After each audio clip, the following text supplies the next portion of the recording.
আচ্ছা, সরকার বিরোধী আন্দোলন আমরা মোটামুটি সবাই বুঝি। দাবি দেওয়া থাকে, স্লোগান থাকে, মিছিল থাকে। কিন্তু আপনারা কি কখনো এমন আন্দোলন দেখেছেন যেখানে আন্দোলনকারীরা ফায়ার সার্ভিস বা দমকল বাহিনীর গাড়িতে আগুন ধরিয়ে দেয়? আপনারা কি কখনো এমন আন্দোলন দেখেছেন যেখানে আন্দোলনকারীরা হাজার বছরের পুরনো মাজারে আগুন ধরিয়ে দেয়? হ্যাঁ, ঠিকই শুনেছেন, পুলিশ ভ্যান নয়, কোনো রাজনৈতিক নেতার গাড়ি নয়, আগুন দেয়া হয়েছে সেই গাড়িটিতে যেটি অন্যের জীবন বাঁচাতে আসে। তেহরানের রাস্তায় এখন যা হচ্ছে সেটাকে যদি আপনি নিছক প্রতিবাদ ভাবেন, তাহলে আপনি বোকার স্বর্গে বাস করছেন। এটা প্রতিবাদ নয়, এটা একটা সুপরিকল্পিত সিভিল ওয়ার বা গৃহযুদ্ধের মহড়া। ইরানের সুপ্রিম লিডার আয়াতুল্লাহ খামেনি গতকাল শুক্রবার এমন একটি ঐতিহাসিক বক্তব্য দিয়েছেন যা শুনে ওয়াশিংটন থেকে তেলাবিব সবার কপালে চিন্তার ভাঁজ পড়ে গেছে।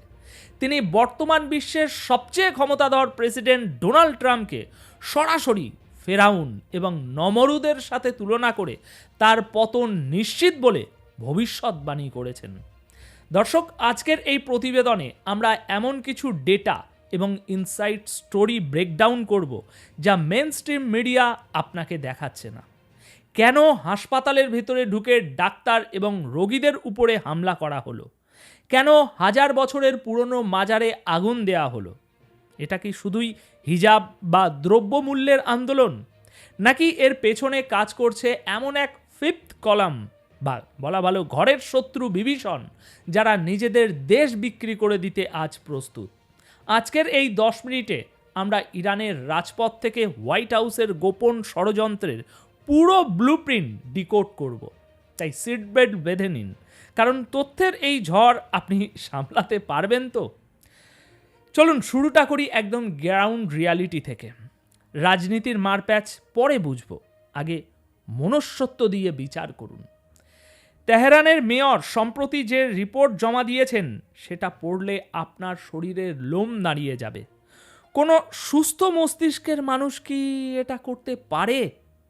রিপোর্টে বলা হচ্ছে দাঙ্গাকারীরা শহরে 48টি ফায়ার ফাইটিং ভেহিকেল, দমকলের গাড়ি পুড়িয়ে ছাই করে দিয়েছে। এর মধ্যে 8টি ছিল হেভি ডিউটি ফায়ার ইঞ্জিন, যা বড় বড় আগুন নেভাতে কাজে লাগে। এখন প্রশ্ন হলো, আগুন নেভানোর গাড়িতে আগুন কারা দেয়? উত্তর সহজ, যারা চায় পুরো শহরটা পুড়ে ছাই হয়ে যাক। এখানেই শেষ নয়, তারা 42টি পাবলিক বাসে আগুন দিয়েছে।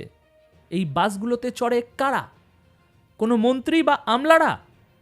না, এই বাসগুলোতে চড়ে আমার আপনার মতো সাধারণ খেটে খাওয়া মানুষ। অর্থাৎ এই তথাকথিত বিপ্লবীরা সাধারণ মানুষের চলাচলের পথ বন্ধ করে দিয়েছে। সবচেয়ে ভয়াবহ তথ্যটি শুনুন, দাঙ্গাকারীরা তেহরানের 2টি বড় মেডিকেল সেন্টার বা হাসপাতালে হামলা চালিয়েছে। তাহলে চিন্তা করুন একবার, হাসপাতালে শুয়ে থাকা রোগী, জীবন বাঁচাতে ব্যস্ত ডাক্তার, কাউকেই তারা রেহাই দেয়নি। এটা কোন ধরনের বিপ্লব যেখানে জীবন বাঁচানোর প্রতিষ্ঠানগুলো টার্গেট হয়? ব্যাংক লুটের কথা না হয় বাদই দিলাম, প্রায় 26টি ব্যাংকে ভাঙচুর এবং লুটপাট চালানো হয়েছে। কিন্তু আমার প্রশ্ন অন্য জায়গায়। আমার প্রশ্ন হলো, ধর্মীয় স্থাপনাগুলোর উপর এই আক্রমণ কেন? খুজেস্তান প্রদেশের দেজফুল শহর, যেখানে হজরত মোহাম্মদ বিন মুসা আল কাজিম, যাকে স্থানীয়রা সাবাজে কাবা নামে চেনে, তার মাজারের রাতের অন্ধকারে হামলা চালানো হয়েছে। মাজারের দেওয়াল ভেঙে ভেতরে আগুন ধরিয়ে তছনছ করে দেয়া হয়েছে।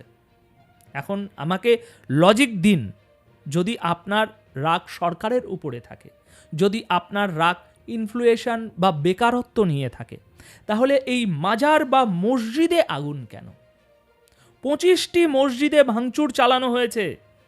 যে জায়গায় মানুষ সিজদা দেয়, যে জায়গা শান্তির প্রতীক, সেখানে আগুন দিয়ে এরা কি প্রমাণ করতে চায়? দর্শক, এই প্যাটার্নটা খুব চেনা চেনা লাগছে না? যখনই কোনো দেশকে ভেতর থেকে ধ্বংস করার প্ল্যান করা হয়, তখন সবার আগে টার্গেট করা হয় সেই দেশের আইডেন্টিটি বা পরিচয়কে। এরা শুধু সরকার সরাতে চায় না, এরা ইরানের সংস্কৃতি, বিশ্বাস এবং ঐতিহ্যকে মাটির সাথে মিশিয়ে দিতে চায়। এটা কোন ধরনের সাধারণ জনরোষ? এটা হলো ক্যালকুলেটেড ডিস্ট্রাকশন বা হিসাব কষে ধ্বংসলীলা। এখন এই ধ্বংসযজ্ঞের মাঝখানে দাঁড়িয়ে ইরানের supreme leader Ayatollah Ali Khamenei যে বক্তব্যটি দিয়েছেন, সেটাকে আমি সাম্প্রতিক সময়ের সবথেকে জিওপলিটিক্যাল মাস্টার ক্লাস বলবো। তিনি কোনো রাগঢাক না রেখেই কথা বলেছেন এবার। তিনি পরিষ্কার ভাষায় বলেছেন, ডোনাল্ড ট্রাম্প, তুমি নিজেকে যতই শক্তিশালী ভাবো না কেন, মনে রেখো তোমার হাত ইরানিদের রক্তে রঞ্জিত। আর ইতিহাসের শিক্ষা হলো, অত্যাচারী শাসকরা যখন তাদের ক্ষমতার দম্ভের চূড়ান্ত শিখরে পৌঁছায়, ঠিক তখনই তাদের পতন ঘটে। খামেনি এখানে ট্রাম্পকে তুলনা করেছেন ইতিহাসের দুই কুখ্যাত খলনায়ক, ফেরাউন এবং নমরুদের সাথে। তিনি বলেছেন, ফ্রাউনও ভেবেছিল যে সে ঈশ্বর, নমরুদও ভেবেছিল তাকে কেউ স্পর্শ করতে পারবে না, কিন্তু তাদের পতন হয়েছিল ধুলোর সাথে মিশে গিয়ে। মিস্টার ট্রাম্প, আপনার পরিণতিও এর চেয়ে ভিন্ন কিছু হবে না। দর্শক, এটা আমার ভাষ্য নয়, এটা খোদ আয়াতুল্লাহ আলী খামেনির ভাষ্য। দেখুন, এই কথাগুলো কিন্তু শুধু কথার কথা নয়। খামেনি মনে করিয়ে দিয়েছেন 1980 সালের বিপ্লবের কথা। তখন আমেরিকার পাপেট শাহ ক্ষমতায় ছিলেন, তার দাপটও কম ছিল না। কিন্তু যেদিন ইরানের সাধারণ জনতা রাস্তায় নেমেছিল, শাহের সেই ময়ূর সিংহাসন তাসের ঘরের মতো ভেঙে পড়েছিল। সবচেয়ে ইন্টারেস্টিং পয়েন্টটা হলো, খামেনি সরাসরি ইরানের সেই সব দালালদের হুঁশিয়ারি দিয়েছেন যারা বিদেশের টাকায় নিজের দেশে আগুন লাগাচ্ছে।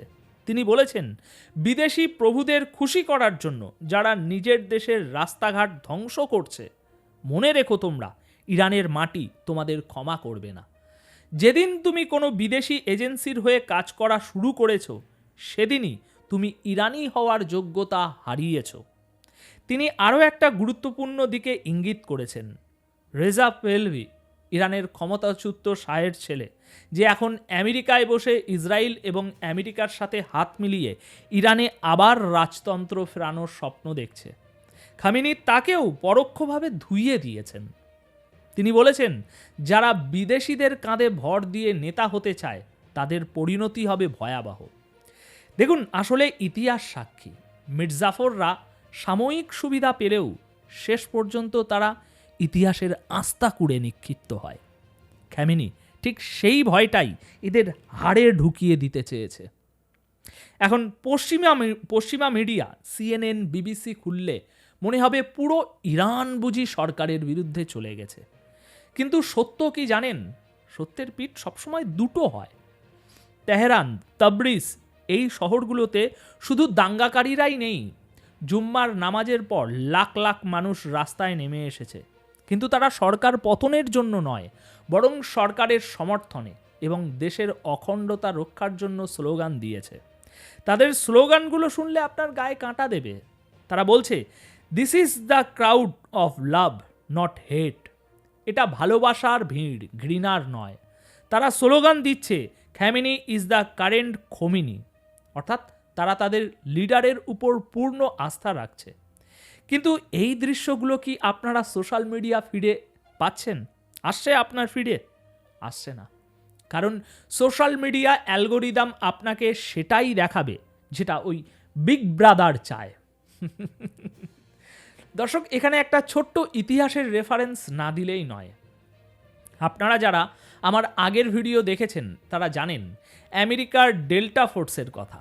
আজ থেকে ৪৫ বছর আগে ঠিক এভাবেই আমেরিকায় বসে প্ল্যান করা হয়েছিল ইরানে কমান্ডো পাঠিয়ে জিম্মিদের উদ্ধার করার, অপারেশন ঈগল ক্লক।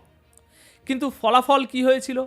ইরানের মরুভূমির বালু ঝড়ে আমেরিকার অত্যাধুনিক হেলিকপ্টারগুলো একে অপরের সাথে ধাক্কা খেয়ে ধ্বংস হয়ে গিয়েছিল।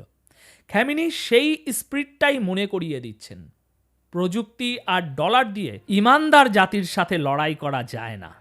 আজকে যারা ইরানের রাস্তায় আগুন দিচ্ছে, তারা হয়তো ভুলে গেছে যে তাদের এই আগুনেই একদিন তাদের বিদেশি প্রভুদের স্বপ্ন পুড়ে ছাই হয়ে যাবে। এখন প্রশ্ন হলো, হঠাৎ করে কেন এই লঙ্কাকাণ্ড? কেন এখনই মসজিদ, মাজার এবং হাসপাতালে হামলা? দর্শক, একটু জিওপলিটিক্সের দাবার বোর্ডটা দেখুন, বুঝুন।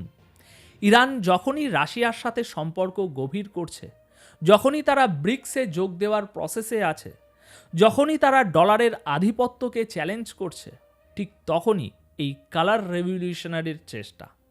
এটা তাই বুঝতে আর রকেট সায়েন্স লাগে না বস, প্ল্যানটা খুব সিম্পল। প্রথমে কিছু ভ্যালিড ইস্যু যেমন দ্রব্যমূল্য বা হিজাব সামনে আনা হবে, তারপর সেখানে এজেন্ট বা স্লিপার সেল ঢুকিয়ে দেওয়া হবে। এরপর শুরু হবে ভায়োলেন্স, পুলিশ স্টেশনে হামলা হবে, ধর্মীয় স্থানে হামলা হবে, যাতে সরকার কঠোর হতে বাধ্য হয়। আর সরকার কঠোর হলেই পশ্চিমীরা মানবাধিকারের বুলি আওড়াতে শুরু করবে। কিন্তু ইরান এবার হয়তো আগে থেকেই প্রস্তুতি নিয়ে রেখেছে। খামেনি তার বক্তৃতায় বলেছেন, হুমকি, চাপ বা অবরোধ দিয়ে ইরানকে তার নীতি থেকে এক চুলও নড়ানো যাবে না। তিনি প্রমাণ করে দিয়েছেন যে এই আন্দোলন সাধারণ মানুষের ক্ষোভকে হাইজ্যাক করে একটি রিজিম চেঞ্জ অপারেশনে পরিণত করা হয়েছে। এখন ভিডিওর শেষে আপনাদের জন্য একটা বড় প্রশ্ন রেখে যেতে চাই। দর্শক, ইরানের রাস্তায় আজ এখন এই মুহূর্তে যা হচ্ছে তা কি শুধুই স্বাধীনতার জন্য লড়াই, নাকি নিজের ঘর পুড়িয়ে প্রতিবেশীর উঠোনে আলো জ্বালানোর চেষ্টা?